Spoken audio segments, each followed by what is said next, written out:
Desligue o ruído e conecte-se aos factos. Temos 10 estadias num dos hotéis de luxo Alma Lusa na Comporta.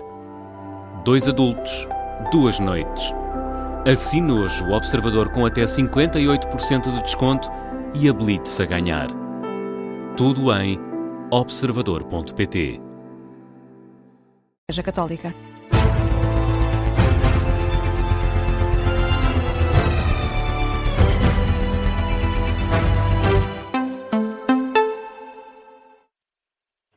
Jornal das 8 na Rádio Observador, com edição da Vanessa Cruz. E Vanessa, o Ministério Público arquivou o inquérito sobre o alegado assédio no Centro de Estudos Sociais da Universidade de Coimbra. Um dos envolvidos no caso seria Boaventura de Sousa Santos. O inquérito teve duas origens. Um relatório final da Comissão Independente de Esclarecimento de Situações de Assédio, no SES, foi apresentado publicamente em março de 2024, e também uma carta em que um coletivo de 13 mulheres pediu às autoridades judiciárias portuguesas para investigarem com urgência as alegadas condutas criminosas mencionadas nesse relatório. António José Soares recorda-nos agora os contornos deste caso.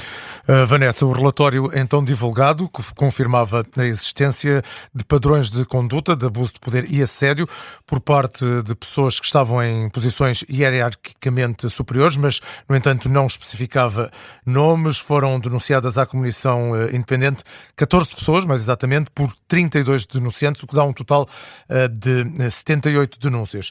3 investigadoras que passaram pelo Centro de Estudos Sociais da Universidade de Coimbra falavam destas situações de alegado assédio num capítulo de um livro intitulado Má Conduta Sexual na Academia para uma Ética de Cuidado na Universidade, o que levou, na altura, a que os investigadores Boaventura de Sousa Santos e também Bruno Sena Martins acabassem suspensos de todos os cargos que ocupavam no SES, isto em abril de 2023.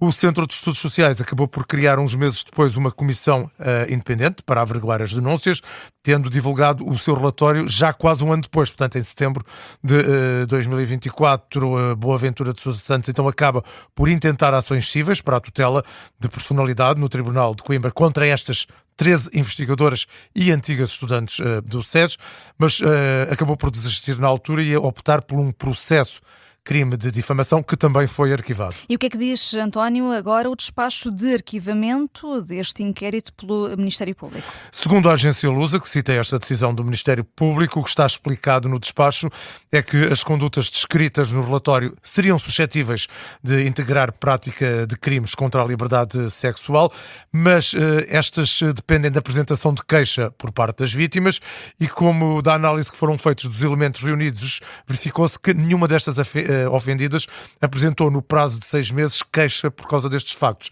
E na ausência desses queixas, o Ministério Público diz que não tem legitimidade para exercício da ação de pena, pelo que determinou o arquivamento. E já há alguma reação de Boaventura de Sousa Santos? Sim, foi contactado pela agência Lusa. O investigador diz que este arquivamento vem confirmar aquilo que ele sempre disse, que nunca houve denúncias contra si feitas no único local que deviam ter sido feitas, que diz que são os tribunais.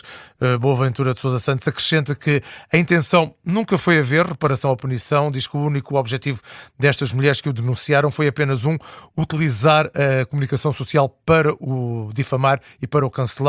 E o investigador acrescenta ainda que gostaria que esta decisão de arquivamento tivesse sido proferida há mais tempo. E da parte das mulheres denunciantes, já há alguma reação, António? Sim, também.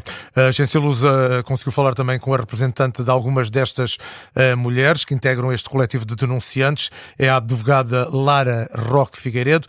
Confirma que teve conhecimento do despacho de arquivamento do Ministério Público, mas acrescenta que há factos que podem alegadamente configurar outro tipo de crimes, e esses são crimes públicos, e que por isso o Ministério Público vai continuar a investigar, Vanessa. António José Soares, com o arquivamento deste caso a envolver Boaventura de Sousa Santos, um caso de alegado assédio, sendo que o Ministério Público diz que não houve queixas judiciais, embora houvesse os crimes podiam ter sido praticados. E Vanessa, falamos agora das vítimas de abusos sexuais na Igreja Católica. Para impedir que as indemnizações sejam sujeitas ao pagamento de IRS, só há 3 soluções. Ir para tribunal arbitral ou que o Parlamento altere as regras fiscais e aprova uma isenção de IRS nestes casos. É o que explica o fiscalista Luís Leão. Caso contrário, o Estado vai arrecadar centenas de milhares de euros através do IRS. Sim, e às taxas normais de IRS que vão dizer a 53%.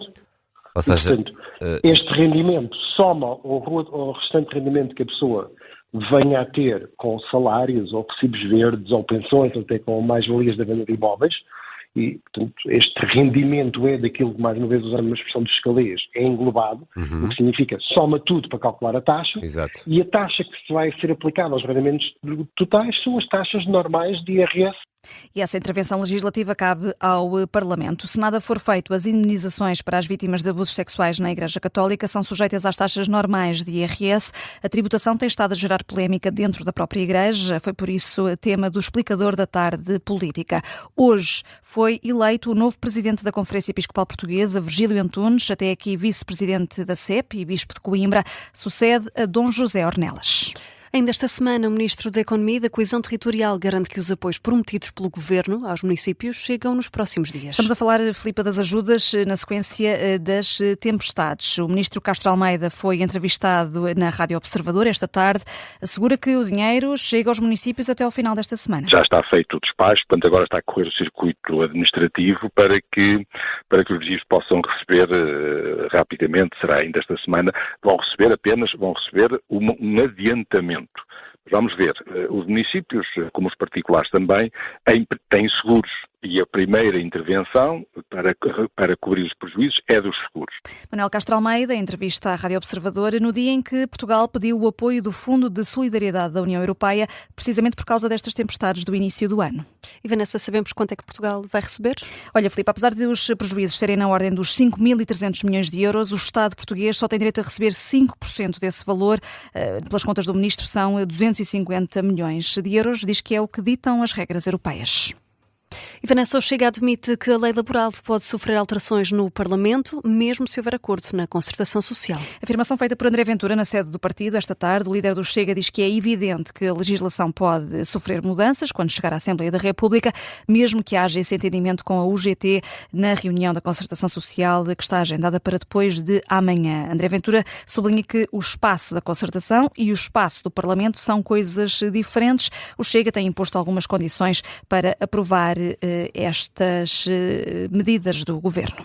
E Vanessa, também nessas declarações, André Ventura falou num possível adiamento do Congresso do Chega, que estava previsto para o mês que vem. Para os dias 8, 9 e 10 de maio. Foi no final de fevereiro lançado um comunicado por parte do partido a anunciar que a Direção Nacional iria propor essas datas.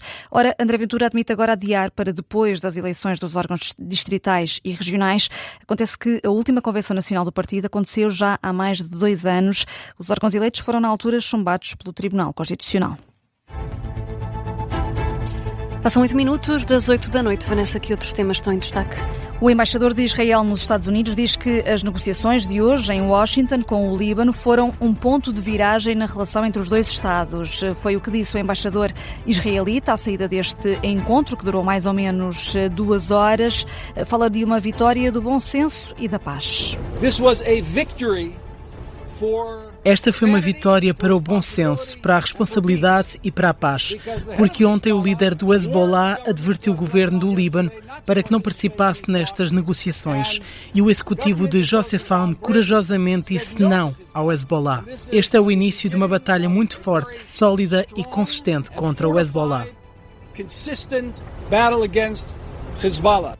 Yashai Letter, embaixador israelita em Washington, adianta ainda alguns dos pontos que foram abordados na reunião, por exemplo, a visão para o futuro do Médio Oriente. Descobrimos hoje que estamos do mesmo lado da equação. Essa é a coisa mais positiva que poderíamos ter retirado desta conversa. Falámos sobre vários assuntos e, acima de tudo, sobre a visão a longo prazo, em que haverá uma fronteira claramente delineada entre os nossos países. Deixámos bem claro que a segurança dos nossos civis não está aberta a negociações. Isso ficou entendido. Um encontro positivo, é pelo menos esta a posição de Israel. Falta saber qual é que é a posição do Líbano. Ainda a fechar esta edição, Filipe, a seleção feminina de futebol ganhou 3-0 à Letónia. 2 golos de Kika Nazaré, que esteve também com a Rosalia, sim. Não foi? Foi ao confessionário da Rosalia na segunda, certo. Mas marcou agora 2 golos, Kika Nazaré. Outro golo foi de Tatiana Pinto. Portugal fica assim mais perto da qualificação para o Mundial de 2027. A seleção feminina é líder do grupo B3, que qualifica os 3 primeiros apurados para os play-offs. São boas notícias a fechar este Jornal das 8, teve edição da Vanessa Cruz.